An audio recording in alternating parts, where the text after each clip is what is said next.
সমগ্ৰ অসমৰ লগতে নগাঁও জিলাৰ খুটিকটীয়া প্ৰগতি সমাজতো পালন কৰা হয় শ্ৰী শ্ৰীকৃষ্ণৰ ৰাস মহোৎসৱ। সম্পূৰ্ণৰূপে ক'ভিড-19 প্ৰট'কল মানি পালন কৰা হয় এই কাৰ্যসূচী।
প্ৰতিষ্ঠা লাভ কৰিছিল আৰু আমি আজি 48 বৰ্ষত ভৰি দিলোঁ।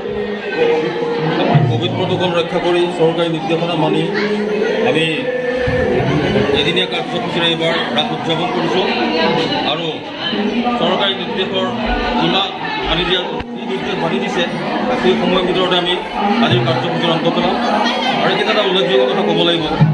1974 চনত প্ৰতিষ্ঠা লাভ কৰা এই অনুষ্ঠানে 2023 চনত সোণালী জয়ন্তী বৰ্ষৰ বাবে আগবাঢ়ি আহিছে আৰু যদি সকলো ঠিকে থাকে আমি 2023 চনত এই বৃহৎ অনুষ্ঠানটিৰ সোণালী জয়ন্তী উদযাপন কৰিম।